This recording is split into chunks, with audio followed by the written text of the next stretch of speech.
Hi guys. Uh, so I got a late afternoon start today. I'm parked at Hope Orthopedic. I'm going to meet my new surgeon right now to find out about his skills and stuff. To my regular surgeon is not able to work at the hospital anymore, so I have to get a new surgeon. So that's what I'm doing today. My grandson's at my house with my girlfriend. They're hanging out while I'm here, and then she goes to work tonight. So it's just me and him. He's my mini-me. I won't be putting him on here because I don't think that that I want to involve my grandchildren in this kind of stuff. It's just that's private. That's my private life. I talk about them a lot though because they are my life. I absolutely am in love with being a grandma. I have never felt the kind of love that I have with my granddaughter and my grandson. All the bad stuff I've done in my life, I don't deserve the kind of love that they give me, but I am grateful for it, and I can't even describe, unless you're a grandma, you don't know. It's just awesome.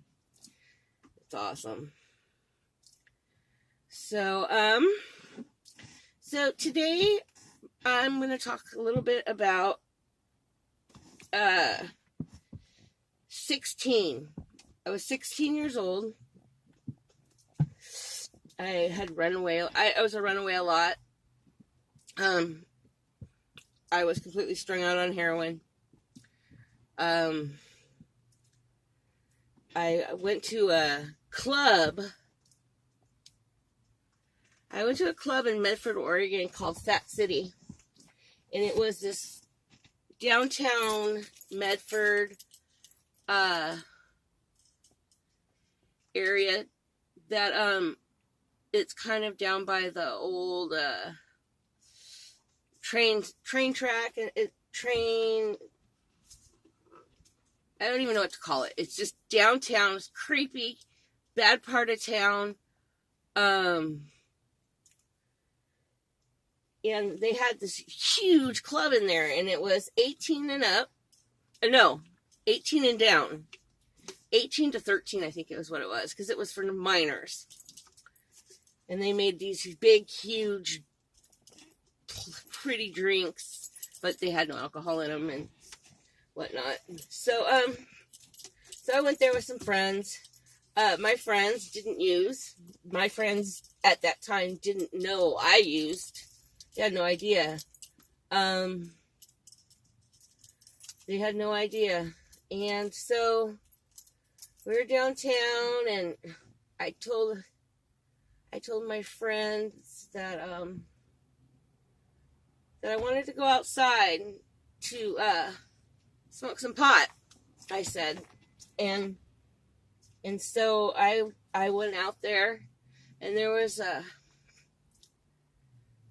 gentleman, African-American gentleman, down there and asked me if I wanted to get high. And I'm like, shit, yeah, for sure. And when you're strung out and you want to dance and party, and so you do whatever you can to get that. So I went out with this black man, and he had me get in the back seat.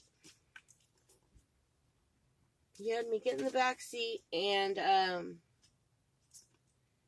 then all of a sudden, 4 other guys got in the car. That was a total of 5 guys. At that point, I knew that something was wrong, or something was going to happen. I knew it was going to happen, and I just continued to just get as high as I could so that I had absolutely no feeling there. I had nothing.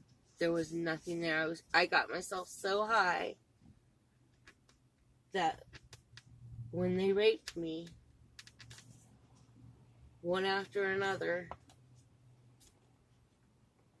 I was just a corpse kind of sitting there. That night, 5 guys raped me. 2 held me down while another black man forced his penis into my mouth so far that even if I wanted to, I couldn't. It was down my throat.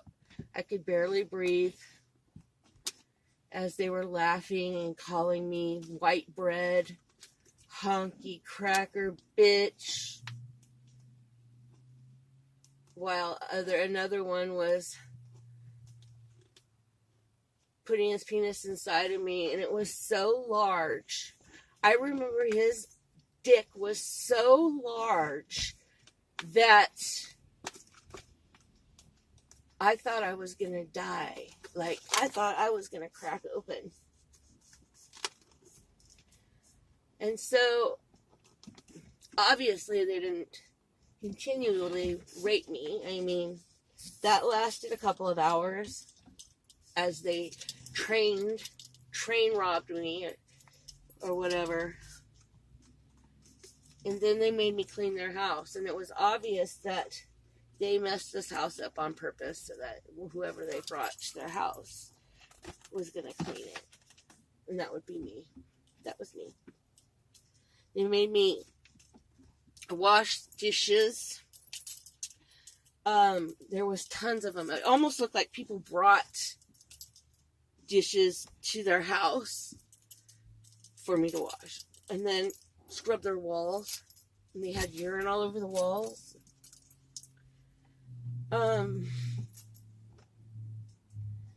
That night, it happened again, except for I was anally raped. I was raped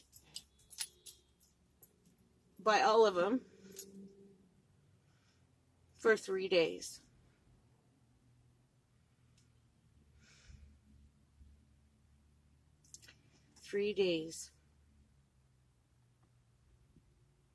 In Weed, California, at the college. I was raped. I believe that my life was going to end that day when another man, huge, this man was huge, like fat, and he told me to get in his car. It was a big, long car, like a boat. He said, "Get in that car, bitch." And I think that they thought that this man was going to take me and rape me. But instead, he took me to the border of Oregon. And he told me to get out and run. And so I did.